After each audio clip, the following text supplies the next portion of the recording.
Puis après, comme il voyait très très mal, alors il ne pouvait plus écrire. Le réserve.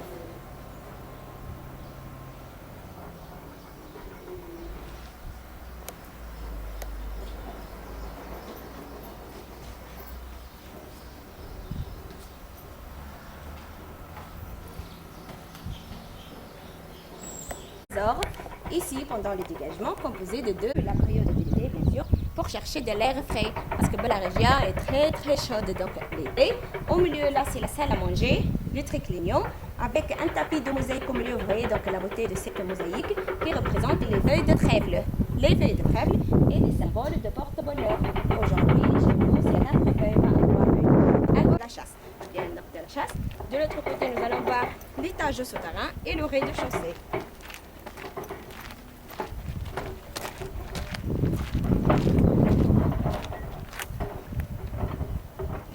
De chaussée toujours pour l'hiver, une salle à manger au milieu, les chambres à coucher gauche-droite. Ça, c'est l'étage souterrain, donc pour l'été. Tout ça, c'est un patio à ciel ouvert qui est utilisé pour passer l'air et la lumière dessous. Vous voyez aussi les ouvertures là sous forme d'hexagone, les formes hexagonales, les chapiteaux là tout autour. Et nous descendons pour voir les mosaïques et les différentes pièces. Et tout ça, c'était recouvert de marbre, les colonnes. Bien sûr. L'escalier d'origine, normalement, était recouvert de marbre. Maintien très conservé et les hexagones. Ces hexagones, comme ces maisons souterraines, ne sont utilisés que ici à Bella Regia. C'est la particularité donc de Bella Regia. Donc les hexagones pour décorer le patio et en même temps comme ouverture ou comme fenêtre pour passer la lumière avec pression aux chambres. En face de l'atrium, il y a la salle à manger qui est utilisée pour récupérer les eaux donc du pluie de ce patio dans la citerne. Le toit aussi est très conservé, se forme de voûtes croisées.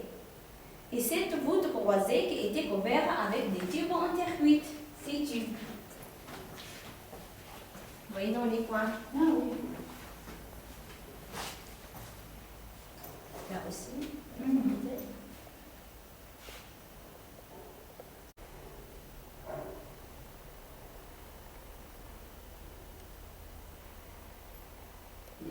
Conservé de peinture du Non, c'est trop vieux.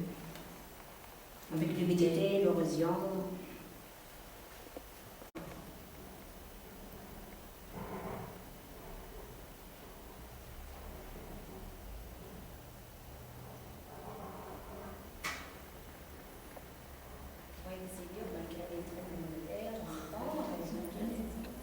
C'était un gros tremblement de terre.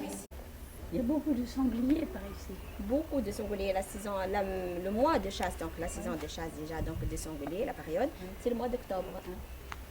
Il y a beaucoup de gens, d'étrangers qui viennent pour chasser. Et autrement, qu'est-ce qu'il y a comme autre Les loups, les cerfs, faisans. On aurait envie de brosser Ouais. avec de l'eau. Avant, on fait ça, donc.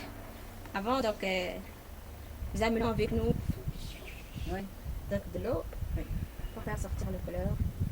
Maintenant, c'est comme ça.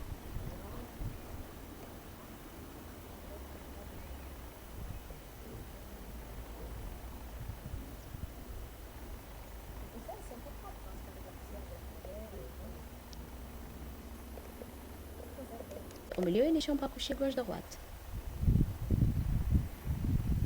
Après, nous se dirigeons à une belle maison, peut-être vous le rappelez, avec les belles mosaïques. Si vous vous rappelez la mosaïque de Vénus, non?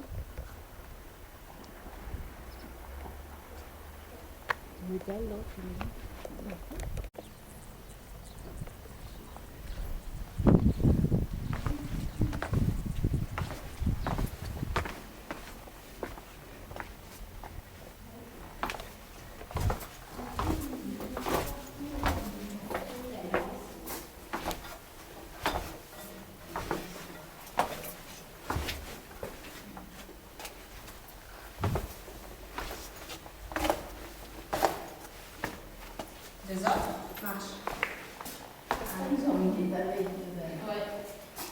C'est là, il y avait Protégés.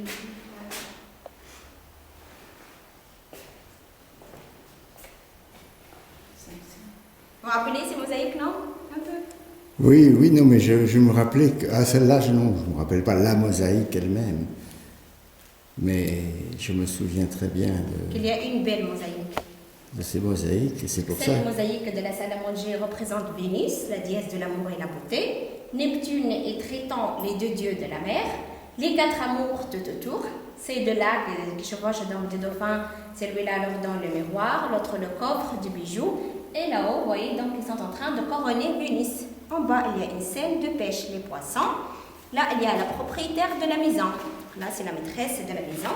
Les yeux sont restaurés, ce ne sont pas d'origine, puisqu'ils ont trouvé 2 pièces de diamants dans les yeux. Ah oui, Et les diamants sont disparus. Donc, ont disparu. Dans ce niche, ils ont trouvé la statue de la propriétaire qui se trouve au musée de Bardo. Toujours à gauche et à droite, les chambres à coucher. Là, il y a le puits. Presque chaque maison se diffère de l'autre. Mais le même style, toujours salle à manger, la plus grande, la plus décorée, les chambres à coucher tout autour, avec une citerne et un puits.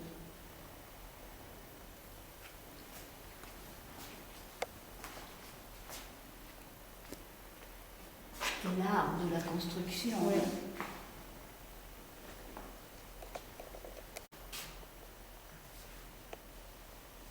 Et là-bas, les escaliers par lesquels nous sommes arrivés.